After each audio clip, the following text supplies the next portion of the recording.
Hey guys, we've got another With Friends episode today, and I did something a little different this time by recording this one a few weeks back. I welcome Tierney Shirell to the Unjuggle stage, and at the beginning, we discussed the business pivot of infusing virtual aspects into her in-person event. What I love most about getting to bring this to you today is that you'll hear all about a struggle she was working through just a few weeks back. And now, fast forward, we know that she was able to work through it and has created this beautiful, successful, thriving in-person and virtual event. And it really just goes to show you how much the determination, the compassionate energy, and the willpower of a faithful entrepreneur can move mountains.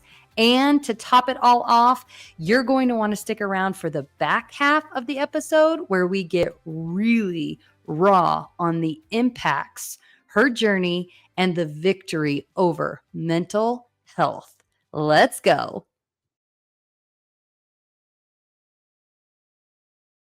Hey guys, welcome to another With Friends episode of the Unjuggle the Struggle podcast. Today we've got Tierney Shirell, who is the inspirational founder of the Live Bold movement community and ministry. She is also a #1 Barnes & Noble international best-selling author, a speaker, and really just a phenomenal host of the Live Bold movement podcast. Tierney is also a proud mama and wife and my new co-author friend for our anthology book coming out in November. So thank you so much for being here today. Oh my gosh, thank you so much for having me. This is going to be so fun. I'm so excited. So we are going to, a couple things we're going to cover today. So first off, we have to obviously talk about the book.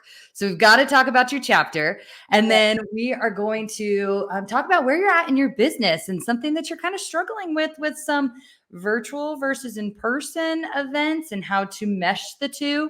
And then I'm going to tease this right here for you guys that Tierney, the place of her life that she is really unjuggled, and she's going to leave us with some really impactful tips, is mental health. And I can't wait for that part of our conversation too. So we'll kick it off with the chapter, right? Tell us about your story. How did you become, obviously, this is the second time you're writing? Second time you're writing. Tell us about your journey. Yeah, definitely. So it's funny because I got on a call with the publishing team with Fit Press that we're, doing the Joyful Entrepreneur with, all about, because they host planning retreats. And I was like, I want to host a retreat. Let's figure this out. And God took that conversation in a completely different direction. And she was like, you sound like a writer. I'm like, yeah, I've always loved to write. I'm not sure where I'm at. And she tells me about this anthology project. And I was like, oh yes, this speaks to me, because that one, the theme was solutions, signs, and wonders. And I had gone on this whole journey with the verse Romans 8:28 and we know God works all things together for the good of those who love him and are called according to his purpose. Got it tattooed on my wrist to remind myself. That's your jam.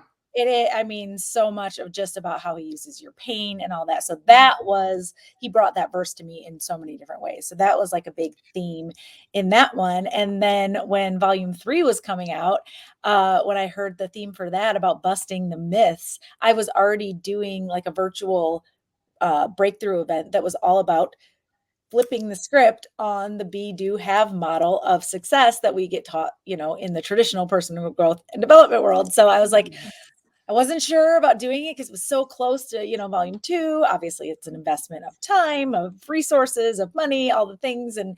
But I really felt God was like, oh yeah, with this theme, you got to be in this one. So you've got to be in this one. What was your favorite part of your chapter?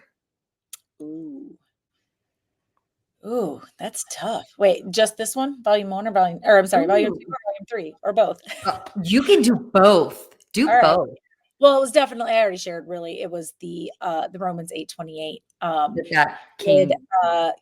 So they have, trying pick like a mic drop sort of moment out of it. And that was mine for volume 2. We shared it at FounderCon the previous year on stage. And so just talking about how we use 8:28 as like a verb in our family, like, oh, God can 8:28 that, right? He can 8:28 anything, which just means he can use it for good. Good. And yeah, so that was definitely that one. This one, oh gosh, I'd have to think. Tying it back to the sword of the spirit, which is the word of Oh God. yeah, that was, yep, That we had part of the to. armor of God, having that tie back, I think is the most impactful part of that, because Yeah, that's being left out, right? In, like I said, in the worldly, traditional personal growth, development, business building, all the things is that part, the it is. source. Yes. I am so glad that you mentioned that, because I would say that was extremely transformational for me as well. Actually having to look at this situation in my life about my latest transition, quitting the corporate world, and what that really looked like from an identity perspective. So now taking this very real thing that I'm living and breathing, in my small little world, and then applying that to biblical principle and realizing just all of the different ways that it's also woven together. And Yeah. I mean, goodness, I thought I had unwavering faith before that. This, yeah, showing up for this obedient like calling, Yeah. and the way that it's transformed me is it's all been a beautiful journey, really. Yeah. Yeah. Anything else about your chapter in the book that you want to share? Ooh, I don't know. How much are we supposed to reveal before the No. I know, guys, we're still doing these early because you could tell right here, like this is your typical high achiever duo. Okay. Like, because, and Tierney, you had a similar story, right? Like you were working in corporate for a while also. Yep. Left. And yes. So do you want to share left more to be about a that? mom. Yeah. You So, mama. and it's so funny because anybody who knew me way back when wouldn't even recognize me now where I am in my faith walk. But yeah, like every single person who knew me, like, wait, you're gonna stay at home with your kids?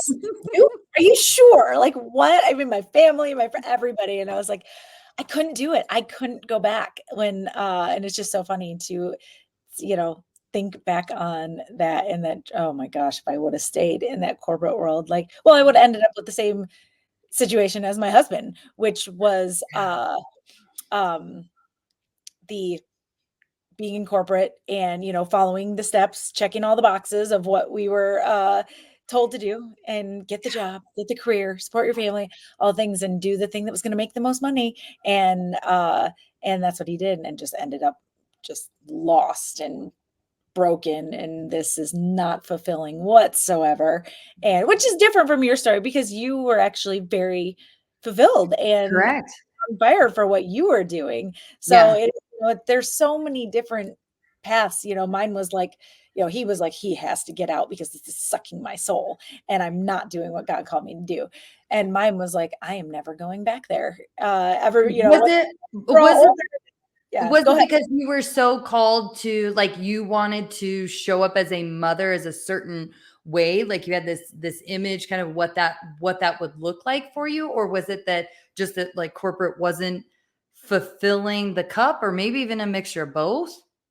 Oh, I went into it for all the wrong reasons. It was Ah, literally, what are you good at? What's going to make you the most money? And it was accounting. My dad told me I should be a CPA, and because I was really good at math, and my whole family was in education. I actually thought I was going to be a math teacher. Oh my gosh. No, I no. Like, I can't even imagine. And no disrespect to that. Like, people are yeah. called to that, and that is amazing. And I thank God for the teachers and who do that, but that was so not what I was called to do. And yeah, so he told me and I was like, oh, okay. So it was literally just, I was really good at it and it made me a lot of money. And that was it. And so that's why it was, yes, it was hard to give up the lifestyle of that kind of money that, when we had the dual income, no kids thing, and then having my first baby and leaving that. But it was it was very easy for me to leave that world behind because I knew it was never what I was meant to do. It was one of those things that it was convenient. So you continued down the path until until you made a different choice to choose an opportunity in a different path. Yep. Yeah. Yeah. Okay. So speaking of I don't want to say different paths, because where you're at with your business is still very much the same path, but looking to like explore maybe some different options. And there's some reasons for it. So bring Yeah. us into like, where is your business at? Of course, talk a little bit about what your business does. It's Mhm. an incredible movement. So tell us a little bit about what's going on and what's the struggle that you're kind of navigating through. Yeah, definitely. So, when I was called to start this, like the Live Bold movement, the community that was going to meet, in person and in my side of town or on my side of town. And, I was looking all over for this, of course, couldn't find it because I wanted networking, but more than that, like I said, I was really getting into the personal growth and development world. I loved it, but God convicted me that they were leaving him out. And Mhm. and then also just I needed more. I was craving just that in-person community, that fellowship, the power of what it is when you're in the room having conversations. You can stop and literally lay hands and pray on somebody. You can have these discussions, just face to face. It's a different thing when you're in the same physical space with them. And so I started leading these groups. I couldn't find it. He told me to create it and I laughed at him and then was like, okay, fine. I had a similar. I'm just going to laugh at what you're telling me to do, and we're just going to like fight this uphill battle until I just can't anymore. So eventually, he gets his way, doesn't he? Yep, yep, absolutely. Yep, which thank God he does because yeah, Yeah. it's been so incredible and that's the thing. And then I had this, so we meet every single month, the first Monday of every single month, for 2 hours. We do, whether I'm speaking or um people within the community are speaking, we bring outside speakers, it's all about personal growth, prayer powered personal growth. So we are doing, whatever area that God is speaking to us that month. And then we have table discussions and everything. But then I started to get really weary with this isn't really growing. A lot of people view it as a ministry, not necessarily a business, and I was being pulled more like, okay, I don't want to leave people out because that aren't entrepreneurs. But he was really calling me into, speaking more to people who wanted to use their voice more, write a book. In their business, like use their voice more from a and build a business around it, or Either either. way, Okay. yes, and that's why I was like, I didn't come from the entrepreneurial world, right? I was a corporate and then I was a mom. And, I dabbled in network marketing a little bit. That was my first taste of any kind of entrepreneurship. Obviously, I know that I was made to be an entrepreneur now looking back, but, at that time I didn't necessarily view it as a business, right? So then why would anybody else? So I kind of got There.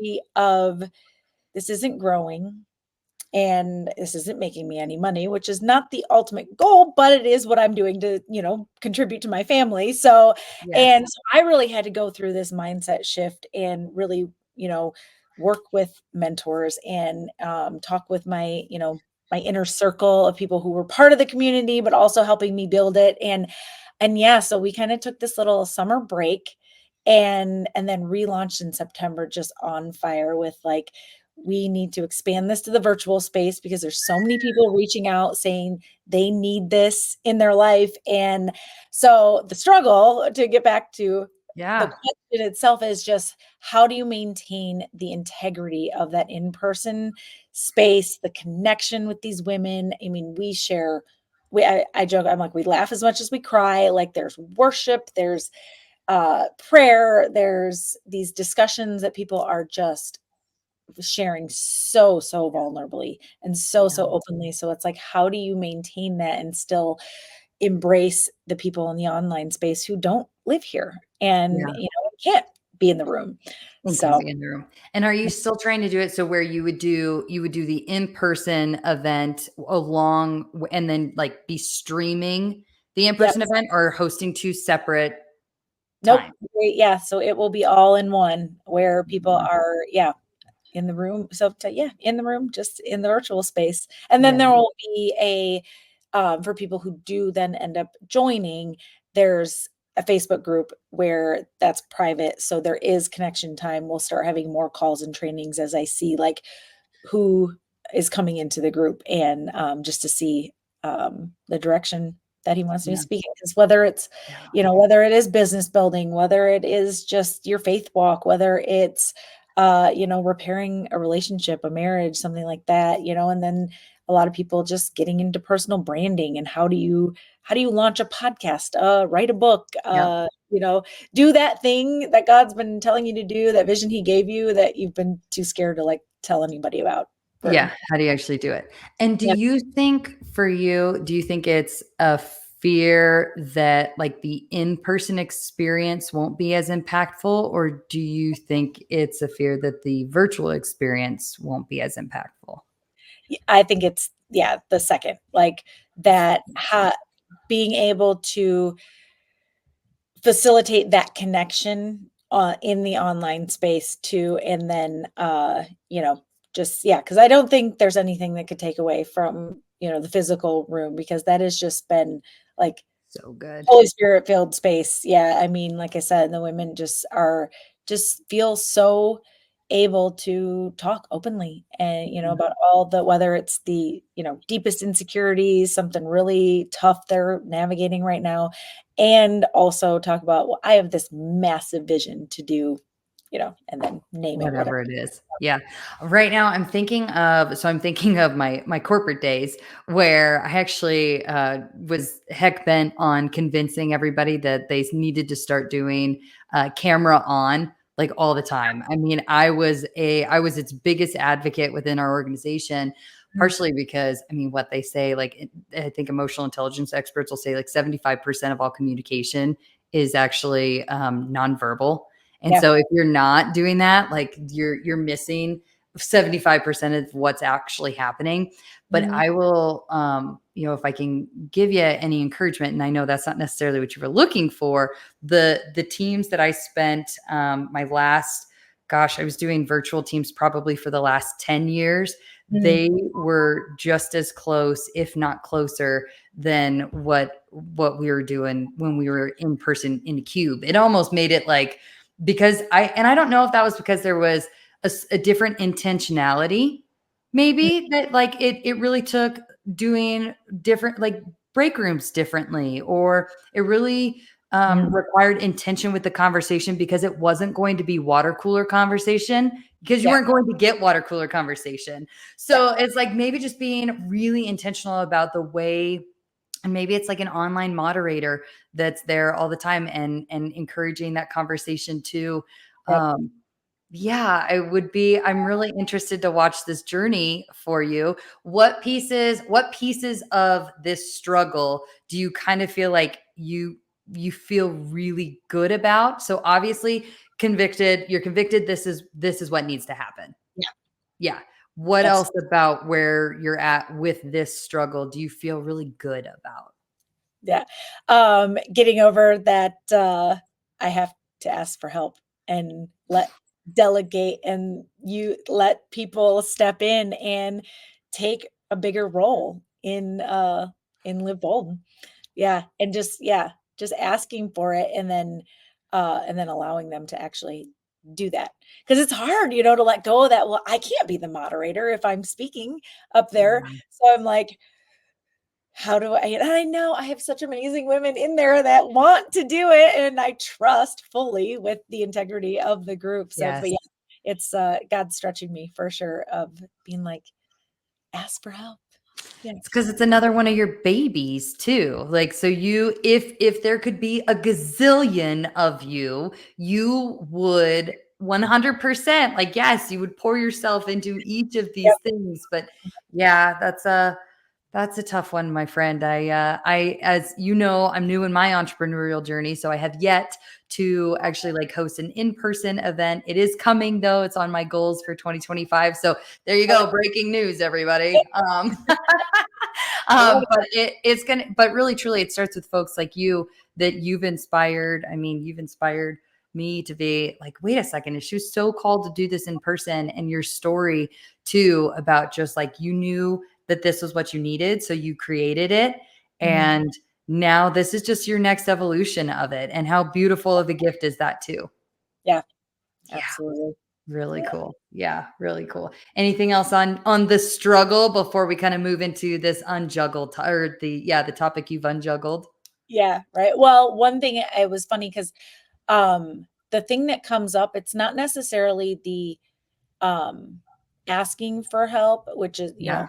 it because obviously releasing the control is the part, but also then feeling like the people who are in there, like, oh my gosh, I know what they're going through. I know all the things that they have on their plate. And like, do I really want to put this, like add something else to their plate? That's part of the struggle as well. So Whoa. just, yeah, allowing that and just taking that to God and allowing him to be like, well, you know what?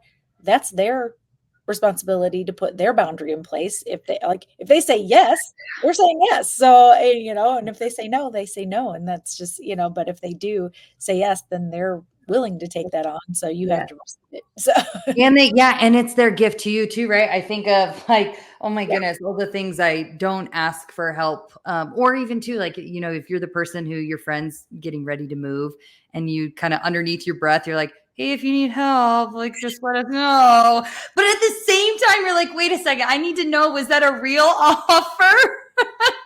Or was that not a real offer? Because if I no, actually too take you funny. up on your help, like I'm going Right, to assume it was because right, you really you were right. willing to gift your time and your effort. And yeah, I have to remind myself of that concept frequently, like just Yes. ask for help because people do want to serve other people, and Yep, sometimes they don't even know, or they feel like there's I mean, they're like, hey, I couldn't possibly, like, I don't know what Tierney would need, like I don't have anything to offer her. yep, And little do they know, like they are an incredible, maybe, connector as yep, well, and they could easily do that for you. yep, yep. Okay, keep me posted. I want to know. Oh, I want to yeah. know. Okay, so then was part of so we're on the piece that you feel like, hey, I've kind of gotten my arms around this, I've unjuggled this, is mental health. Yep. Now, with your mental health and getting on top of that and really, learning how to thrive, and that was that part of why you started your business, or were they kind of separate?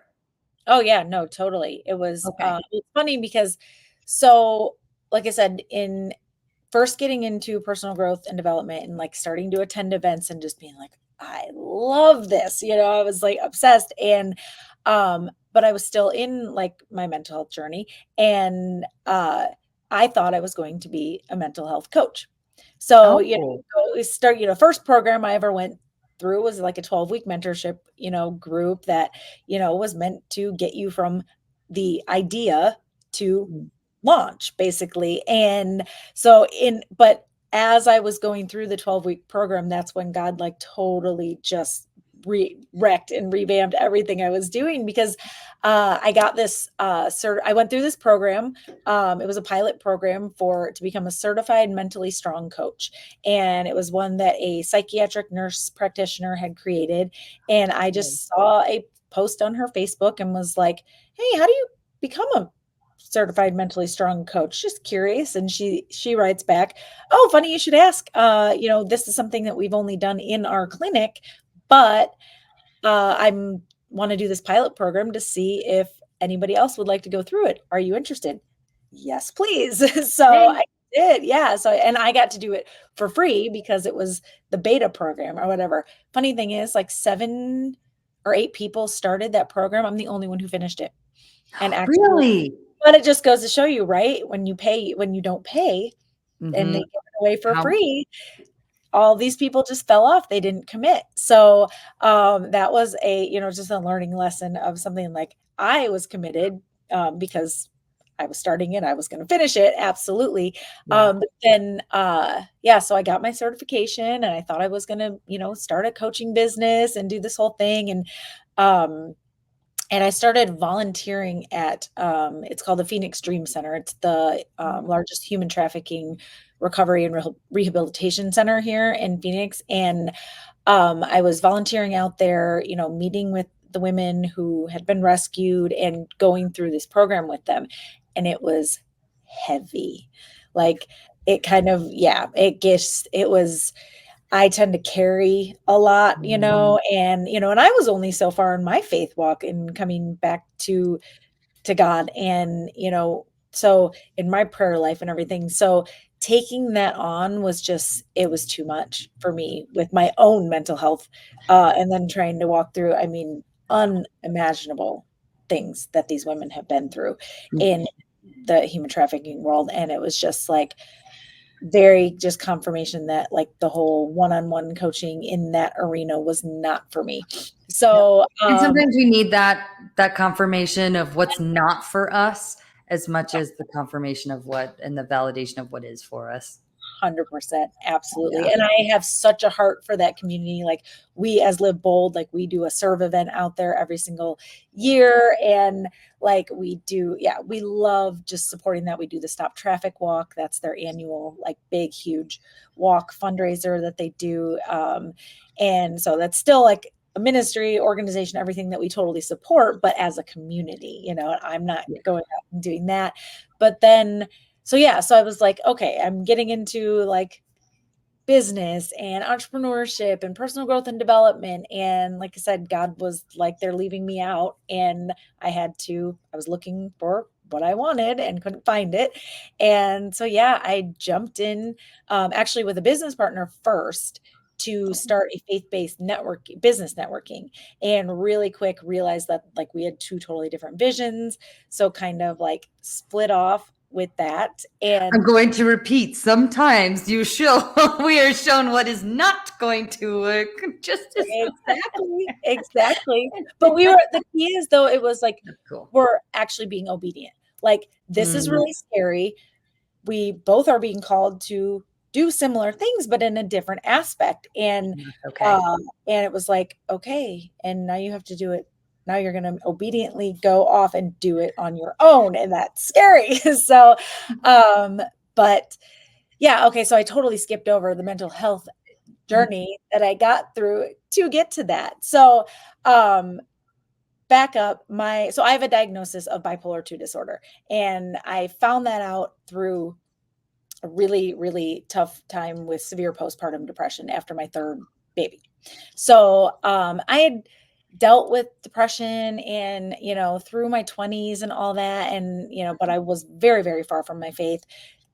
Just self-medicated, self-diagnosed, just went doing all the, not the things that you should do to numb out, what you were going through. Yeah. And, like I said, just very, very far from my identity in Christ and, any of that. And, I so like I said, fast forward to after my third baby, I was dealing with the severe postpartum depression to the point of suicidal thoughts, and that's what scared me enough to actually go get help. So that was about, 2, almost 3 years of figuring out, I got the diagnosis. Suddenly, so much of my life made sense of these like massive mood swings and Mm, all the, the roller coaster of emotions and all the things that I had gone through for the past like almost 2 decades of my life. And but at the same time, there was like this heaviness of like, wow, I'm gonna have to deal with this for the rest of my life.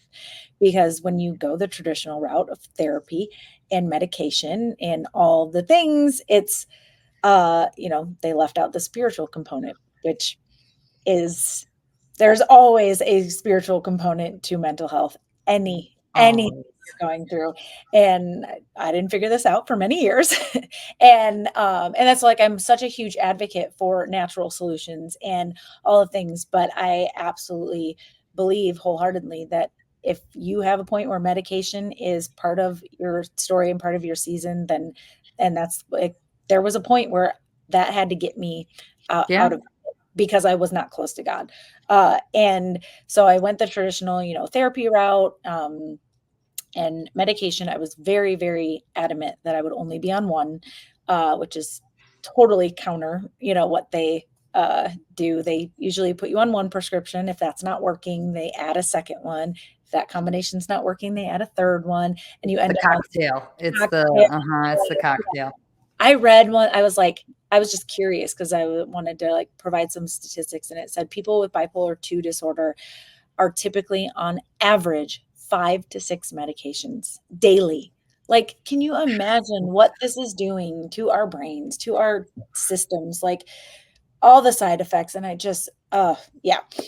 So, yeah, so I was fortunately, my husband was very, into the whole biohacking and wellness by this point in our lives, and so it was like I was very adamant about only being on one medication. So that was a horrible year of, trying to figure that out because it was like first one was not good, but I was like, "I will wean off this and then start a new one." Yeah. So it's a process, and finally found one that, I was stable, and along this path of me being in such a dark place, our marriage being super, super disconnected, my husband turned to God, and so that brought him into his faith, and, and so we got to a point where I was, doing really well with my, natural solutions that I do. I was still on the one medication. We moved to Arizona. We were living a much healthier life. It's like sunshine here, 363 days a year. Sign you It's a up. huge difference, seriously, though, in your mental health with that, coming from Illinois. Yeah. And, um, and yeah, so like I said, he was getting into his faith. We connected with a church when we moved here. And I was like stable, and managing. But that's the difference is like you can manage or you can heal. And so Mm. I finally got to the point where I was like, I don't want to be on this medication for the rest of my life. And so I started weaning down and kind of figuring out like upping my dose of CBD is one of the huge things that I use for that and figuring that out. And I got down to like the teeny tiniest dose you could possibly do. I was literally using a pill cutter and cutting this medication into 4 quarters. But it was just that little fear still inside of me of like, what if? Like, what if I spiral again? Can I really do this on my own? And the truth is, I can't do it on my own. I had to surrender it to God. And my husband was going around. We had just moved into another house, and he was anointing the house and praying over it. And even though we had gone on our own separate faith journeys, at this time we were still pretty disconnected. Mm. And so for him to have the courage to come up to me and say, like, can I anoint you and pray over you too? And I was like, sure. And he did, and I never took another pill. And it's been over 3 years now. My goodness. Tears, So I know. chills, all of it. I mean, Yep. if he wasn't a good guy before, now I really like him. Oh, Yep. So, and that's what I just believe, like, you can get so far on your own and and these things are important. Like I said, counseling, yes. therapy, if you need medication for something, supplements, your sleep, like all the things. But ultimately, like I said, you will never hear me say I have or I am. And so many people, I think we talked about this when you were on my Yeah. show about like they claim their mental health diagnosis as a label or even an identity. And I'm like, I have a diagnosis of, but I do not have, and I am not bipolar Yes. because he healed me completely Correct. and it's done. Yeah. So, Oh, and you're brilliant, and your mind and your energy, and I mean, you're like walking sunshine. You really are. oh my, well, that's reflecting to so much light in you Oh, too. oh, thank Sure. you, my friend. Thank you. So, okay, on this journey, that what a beautiful story. Just thank you. Thank you for sharing that. And I'm so grateful for your husband too, and his journey, and then just like the mental strength that you had, and the conviction to even yourself. You knew what your goals were, and you even in such a dark time, you stuck to it. And look at who you get to be today for that. So cool, so cool. Okay, so for anybody, so you've been there. You've Mhm. also gone through some training. What have you seen, maybe even in your business, or just like what would you offer up as if someone, just in general, maybe mental health, just in Yep. general, what are some like tips or tricks or the very first things that come to mind for someone just aware of how important mental health is, Mhm. and maybe that's all they know. So Yeah. how do they take the next step, and what does that look like to really care for your mental health? Yeah, absolutely. Well, I think the first thing is you have to be your own advocate and realize that, like, you know, you may there's certain things you're going to be told that you have to do or you have to take and things like that. And just do your research and really just tap into, yeah, like, does this really feel right for me? And not just taking everything you hear from the medical community or whatever as, you know, Yeah. that as truth. So, because everybody's story is different. And then, and to the, what I mentioned before, that there is a spiritual component to this. Yeah. And like, you literally have to surrender it over to God. He is in control. And the mind is where the enemy, it's his battlefield, right? Yeah. That's where he goes to steal, kill, and destroy. He wants to steal your sanity. He wants to Yeah. steal your confidence. He wants to, kill your dreams. He wants to destroy your calling. And that's where he's going to do it. So if you're hearing all these things that are putting you in anxiety, in depression, in, anything that, is like that, these are lies of the enemy. And so start there. If I could have started there, oh man, like, can you imagine, like, years and years of, that. So if you can start there and include that component, because it's all connected. It's all This connected. is another kind of like shift in what I've been talking about. It's just about Yeah. the wholeness. It's not just wellness, it's wholeness of Wholeness. body, soul, and spirit. And they're all so Yes. interconnected. So we can't Yes. like just focus on one or the other, it's It's all all. of it. It's all of it. Something that came up. So I loved your advice, both pieces, and something that came up was for when you said like you have to be your own advocate. How, and this I'm asking because this was something that like I can even go first on my story, but like you're like, okay, be your own advocate. But I know for me, like when I was in one of my darkest moments, I was the last person I could trust. I Mhm. was the last person. Like, in fact, I didn't want to face anything head on that I was actually dealing with. I tell a couple stories and I imagine that I'll be more vocal about it in the future. But I mean, literally being in the fetal position between the bed and the wall. Mhm. And the last person I wanted to be an advocate for was myself. Yeah. And I know for me, what I started doing was it was a last ditch effort.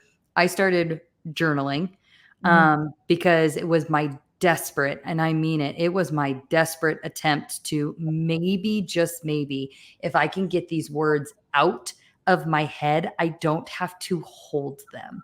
And Yes. that was exactly what ended up happening. I didn't Yeah. want to confront the words. So that was a whole different part of the healing.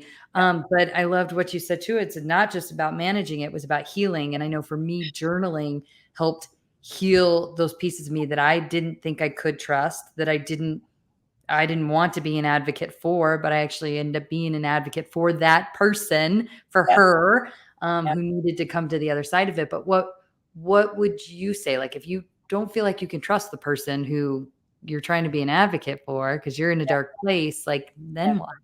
Yeah. It's like you said, getting the words out, whether that's Mm. talking to a trusted source, maybe a friend, maybe a parent, and maybe a sibling, a spouse, somebody, or a therapist, whatever, like talk to somebody. That's the biggest thing is, because I mean, the enemy wants you to isolate. That's where he keeps you in that prison, and it truly is this, like, internal prison of, "I can't speak these words out loud. What is somebody gonna think of me? How is this gonna be used against me?" And Yeah. unfortunately, I have had experiences with, friends, even in the church, of where exactly what I feared was gonna happen did happen, and being judged for that and not, understanding, um what I was going through through a depressive episode, and how I needed, before I used to isolate in a negative way, in like, nobody, I can't talk to anybody about this. Nobody understands. They'll judge me. They'll this, da, da, da, all the things. Now I say I go inward and upward, and I have the tools to, if I feel, because I'm still gonna experience, some, I can feel depression start to come on, but now I'm so self-aware of, and I know exactly what to do to combat it. And I have so many tools in my tool belt, to do that and to come out of it really, really fast. But even a couple years ago, I it was still, an issue. And yeah, so I mean, it's like you said, whether it's if you don't, feel like you can actually speak them out loud, write them down. Like you said, it's so powerful because it just once it's out there, like you said, you're not carrying it. You don't have to And you carry it were never anymore. meant to carry it in the first place. So Totally. Yes, absolutely. Yes. Love it. Anything else on mental health? I love this. oh gosh, I mean, seriously, I could talk for so long about it, but yeah, like I said, I think it really just comes down to the fact that it's about healing, and it's a process, and it's not about all of a sudden. I mean, yes, I said like I am healed, but there are still days where things come in. It's about getting yourself to the point where you know where to go, you have the tools, you have the trusted people who you can open up to when, something starts to come on, and just ultimately surrendering it. Yep. Yeah. Beautiful. Oh Yep. my goodness, my friend. Thank you so much. I really enjoyed the conversation. I loved your vulnerability. And I just think that it's, you're seeing it firsthand in these communities and these events that you're building, but it's so impactful. And I'm so Yep. grateful for you. Well, right back at you. Thank you so much for having me. Awesome. Okay, so let's talk about really quick here. Let's Yep. talk about these in-person events because you're going to navigate how you're going to set this up, but these things are happening. Yep. So you've got an event, I think even early next year. Tell us about it.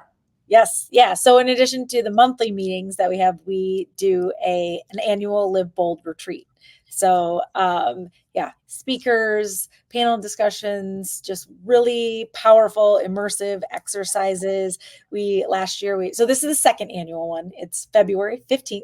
2025 in Phoenix, Arizona. So and it's going to be more of a retreat feel. So if you see stuff, obviously you can go out and check out, different videos and things about last year's and all the speakers. It was a little bit more of a conference feel, but this year it's at an Airbnb property, beautiful space. I'm so excited. And a little bit more of a retreat feel, even though there will still be kind of a conference component because there will be more people, there during the day. So still working out the details, but we have the date, we have the location, and yeah, it's just like I think I was telling you, just last year was, or I guess this year, Yeah. 2024 was just so Holy Spirit filled. Like almost every single speaker didn't even use their slides. Like they were like Holy Spirit just wrecked their whole presentation. They went in a completely different direction. Like it was just it was amazing, and just so many breakthroughs and connections, and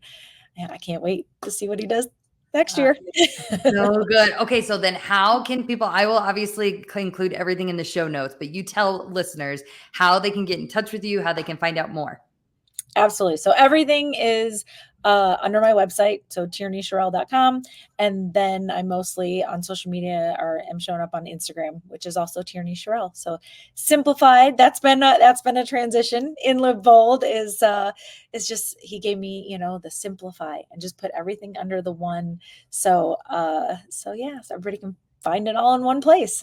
Yep. Excellent. Make it easy on everybody. Okay. Well, thank you so much. I cannot wait to see what transpires in your events, in your business, our relationship. And I think even we're going to see each other in November for the book log. So I can't wait.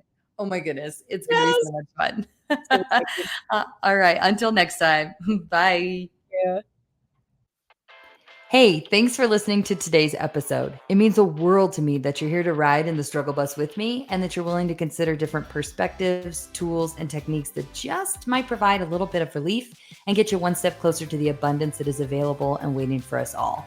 I hope you take a moment to grant yourself some grace where you've been denying it, some love where you didn't realize maybe it was right in front of you, and some faith where you thought all was lost. If this episode had an impact on you, would you please share a comment with a review? I'd love to hear what landed for you, and it helps us get the word out to our fellow struggle bus riders. So please review what was impactful for you.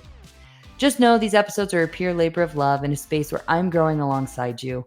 I'm evolving every day, and I look forward to all the ways and the things and the perspectives and opinions and choices that will change over the course of time in my own life, day to day. Until next time, just know that you are loved, you are divinely cared for, and in the struggle, the journey of this life really is beautiful. I'm glad that we're in it together. Cheers.